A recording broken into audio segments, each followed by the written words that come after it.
आपने शायद नोटिस किया होगा, कुछ लोग होते हैं जो कभी अपनी कैलोरीज को ट्रैक नहीं करते, कभी अपनी फूड को क्वांटिफाई नहीं करते, घर का बना खाना खाते हैं, किसी शादी में किसी फंक्शन में जाते हैं तो दबा के स्वीट्स खाते हैं, लेकिन फिर भी उनका वेट नहीं बढ़ता।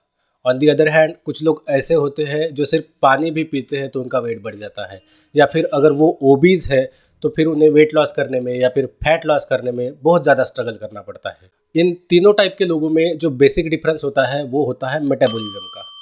जिनका फास्ट मेटाबॉलिज्म होता है उनको वेट गेन करने में स्ट्रगल करना पड़ता है। ऑन दी अदर हैंड जिनका स्लो मेटाबॉलिज्म होता है उनको वेट लॉस करने में स्ट्रगल करना पड़ता है। मोस्ट ऑफ द केसेस में मेटाबॉलिज्म जेनेटिकली डिटरमाइंड होता है।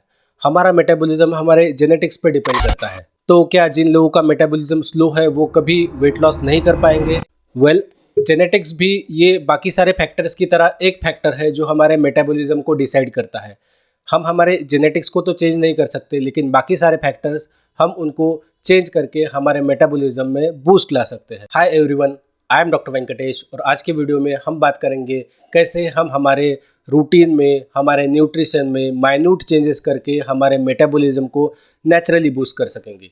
तो अगर आप अपने मेटाबॉलिज्म को फुल्ली कंट्रोल करना चाहते हैं और अपनी बॉडी की पोटेंशियल को अनलॉक करना चाहते हैं तो इस वीडियो को एंड तक ज़रूर देखिए। और अगर आपको ये वीडियो अच्छी लगी तो वीडियो को लाइक करिए, और आप इस वीडियो से कुछ नया सीखते हैं तो चैनल को सब्सक्राइब करिए। तो चलिए शुरू करते हैं। पहले तो ये समझ लेते हैं कि मेटाबॉलिज्म क्या होता है।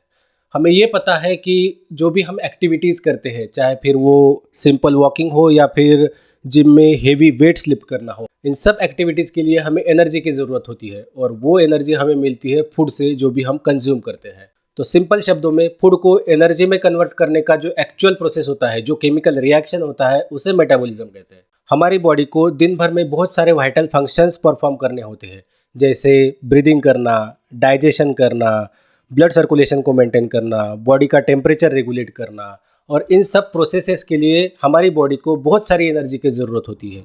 एग्जैक्टली कितनी एनर्जी, वो डिपेंड करता है हमारे बेसल मेटाबॉलिक रेट पे। बीएमआर वो एनर्जी होती है जो हमारी बॉडी यूज करती है इन वाइटल फंक्शंस को परफॉर्म करने के लिए। So in simple words, BMR वो कैलोरीज होती है जो हमें जिंदा रखती है। Metabolism person to person vary करता है। क्यों? बहुत सारे फैक्टर्स होते हैं जो हमारे मेटाबॉलिज्म को इन्फ्लुएंस करते हैं, जैसे एज। जैसे जैसे हमारा एज बढ़ता है वैसे वैसे हमारा मेटाबॉलिज्म स्लो होता है। Second factor, lean muscle mass. Muscle tissue metabolically active होती है कंपेयर टू फैट टिश्यू, तो जितना ज़्यादा मसल मास उतना fast metabolism. Third, physical activity. अगर आप रेगुलर वर्कआउट्स करते हैं, फिजिकल एक्टिविटी करते हैं, तो आपका मेटाबॉलिज्म ज़्यादा रहेगा उन लोगों के कंपैरिजन में जो फिजिकली एक्टिव नहीं है या फिर जो वर्कआउट नहीं करते। Fourth, hormones. हमारे बॉडी के हार्मोन्स जैसे insulin, testosterone, leptin, ghrelin, cortisol हमारे मेटाबॉलिज्म को अफेक्ट करते हैं। Health issues. अगर आपको हाइपरथायरॉयडिज्म है तो आपका मेटाबॉलिज्म फास्ट रहेगा, और अगर आपको हाइपोथायरॉयडिज्म है तो मेटाबॉलिज्म स्लो रहेगा। अब इन सारे फैक्टर्स को तो हम कंट्रोल नहीं कर सकते। हम हमारी एज को कंट्रोल नहीं कर सकते, हम हमारे जेनेटिक्स को कंट्रोल नहीं कर सकते, लेकिन हम हमारे एक्टिविटी लेवल को कंट्रोल कर सकते हैं, हमारे न्यूट्रिशन को कंट्रोल कर सकते हैं, हमारे स्ट्रेस लेवल्स को कंट्रोल कर सकते हैं, और हमारे मेटाबॉलिज्म को भी बूस्ट कर सकते हैं। So here is the first thing to do, be active throughout the day, every day. अगर हम हमारे दिन भर के रूटीन का ऑडिट करेंगे तो पता चलेगा कि मोस्ट ऑफ द टाइम हम हमारे ऑफिस की चेयर में या फिर क्लास की चेयर में बैठे बैठे बिताते हैं, या फिर अगर घर पे रहते हैं तो टीवी के सामने या फिर मोबाइल पे बैठे बैठे ही हम हमारा most of the time spend करते हैं। And to make it worse, हम दिन भर में ज़रूरत से ज़्यादा कैलोरीज कंज्यूम करते हैं, जिससे हमारा मेटाबॉलिज्म और स्लो हो जाता है। सो मेटाबॉलिज्म को बूस्ट करने के लिए हमें दिन भर में एक्टिव रहना है, और ये करने के लिए हमें कोई एक्सपेंसिव इक्विपमेंट्स की ज़रूरत नहीं है। हमें बस खुद के लिए एक वर्कआउट रूटीन एस्टेब्लिश करना है जो रियलिस्टिक हो और सस्टेनेबल हो, जैसे डेली 30 मिनट्स वॉक करना, या फिर डेली 5000 या फिर 10,000 स्टेप काउंट कंप्लीट करना। सेकेंड, ईट इनफ प्रोटीन। कार्बोहाइड्रेट्स और फैट्स के कंपैरिजन में प्रोटीन्स का थर्मिक इफेक्ट ऑफ फूड सबसे ज़्यादा होता है।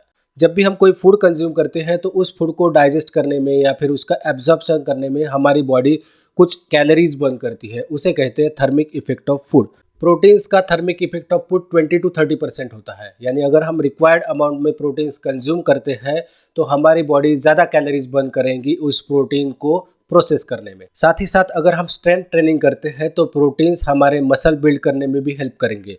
मसल्स मेटाबॉलिकली एक्टिव होते हैं जिससे हमारा BMR बढ़ेगा। प्रोटीन्स सेशिएटिंग होते हैं, प्रोटीन्स खाने से हमें कम भूख लगती है जिससे हम अननेसेसरी कैलोरी कंजम्पशन कम करेंगे और जिससे हमें फैट लॉस में भी हेल्प मिलेगी। तो प्रोटीन्स ना सिर्फ हमारे मसल्स बिल्ड करते हैं बल्कि फैट लॉस में भी हेल्प करते हैं और इनडायरेक्टली हमारे मेटाबॉलिज्म को बूस्ट करते हैं। Third, weight training. Weight training हमारे मसल मास को बढ़ाने में और हमारे मसल मास को प्रिजर्व करने में एक इम्पॉर्टेंट रोल प्ले करते हैं। मसल्स मेटाबॉलिकली एक्टिव होते हैं तो जितना ज़्यादा मसल मास रहेगा उतना ज़्यादा BMR रहेगा और उतनी ज़्यादा हमारी बॉडी कैलोरीज बर्न करेगी। वेट ट्रेनिंग का एक एडेड एडवांटेज ये भी है कि वर्कआउट के बाद भी हमारी बॉडी कैलोरीज बर्न करती है, यानी जब हम वर्कआउट करने के बाद घर चले जाते हैं तो लेटे लेटे भी हमारी बॉडी कैलोरीज बर्न करती है, जिसे आफ्टर बर्न इफेक्ट कहते हैं।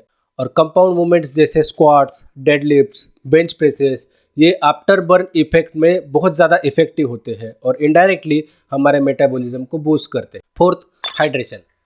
बॉडी को हाइड्रेटेड रखना ये एक simple and most effective way है हमारे मेटाबॉलिज्म को सपोर्ट करने के लिए। डिहाइड्रेशन मसल इफिशिएंसी और इंड्योरेंस को कम करता है जिससे वर्कआउट के वक्त हमारा स्टैमिना कम हो जाता है। प्रॉपर हाइड्रेशन स्ट्रेंथ और स्टैमिना को मेंटेन करता है जिससे हम इफिशिएंटली स्ट्रेंथ ट्रेनिंग कर पाते हैं और हमारे मसल्स बिल्ड कर पाते हैं और कैलोरीज को बर्न कर पाते हैं। हमारी बॉडी अराउंड 60% वाटर से बनी है, तो जितने भी मेटाबॉलिक प्रोसेसेस, सेलुलर प्रोसेसेस हमारी बॉडी के अंदर होती है उन सब के लिए वाटर की ज़रूरत होती है, जिसमें लिपोलाइसिस भी आता है। जब हमारी बॉडी एनर्जी के लिए फैट्स को ब्रेक डाउन करती है उसे लिपोलाइसिस कहते हैं। सो एडिक्वेट हाइड्रेशन हमें मसल बिल्ड करने में हेल्प करेगा, हमारे फैट लॉस में हेल्प करेगा और इनडायरेक्टली हमारे मेटाबॉलिज्म को बूस्ट करेगा। Fifth, stress management. Chronic stress हमारे बॉडी में कॉर्टिसोल्स के लेवल को इंक्रीज करता है। कॉर्टिसोल ये एक कैटाबॉलिक हार्मोन है जो हमारे बॉडी में फैट स्टोरेज को प्रमोट करता है, स्पेसिफिकली बेली एरिया में। साथ ही साथ कॉर्टिसोल हमारे मसल बिल्डिंग को भी निगेटिवली अफेक्ट करता है। कॉर्टिसोल हमारे मेटाबॉलिज्म को स्लो डाउन करता है जिसकी वजह से हमारे फूड क्रेविंग्स इंक्रीज हो जाती है, स्पेसिफिकली शुगरी फूड्स या फिर हाई कैलोरी फूड्स। कॉर्टिसोल के साथ साथ स्ट्रेस लेवल्स हमारे थायराइड हार्मोन्स को भी डिसरेगुलेट करता है।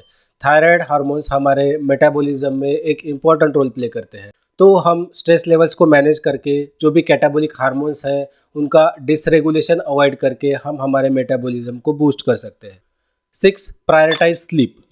अकॉर्डिंग टू CDC हमें रात में अराउंड 6 to 8 आवर्स की एक गुड क्वालिटी स्लीप लेनी चाहिए। पुअर स्लीप ना सिर्फ हमारे इम्यून सिस्टम को अफेक्ट करता है बल्कि हमारे मेटाबॉलिज्म को भी निगेटिवली अफेक्ट करता है। एक गुड क्वालिटी स्लीप जो हमारा सैटिस्फैक्टरी हार्मोन होता है लेप्टिन, उसको इंक्रीज करता है जिससे हमें कम भूख लगती है। साथ ही साथ एक गुड क्वालिटी स्लीप हमारे हंगर हार्मोन ग्रेलिन की लेवल्स को भी कम कर देता है जिससे हमारी फूड की क्रेविंग्स कम हो जाती है और हम ओवर ईटिंग नहीं करते। Poor quality sleep in hormones के बैलेंस को डिसरेगुलेट करता है। साथ ही साथ पुअर क्वालिटी स्लीप हमारे कॉर्टिसोल लेवल्स को भी इंक्रीज करता है जो हमारे मेटाबॉलिज्म को निगेटिवली अफेक्ट करता है। एक good quality sleep muscle building में, मसल रिपेयर में और साथ ही साथ फैट लॉस में भी हेल्प करती है। आई होप आपको ये वीडियो अच्छी लगी होगी। अगर वीडियो अच्छी लगी तो वीडियो को लाइक करिए और ऐसे ही इन्फॉर्मेटिव वीडियोस देखने के लिए चैनल को सब्सक्राइब करिए। मिलते हैं अगली वीडियो में।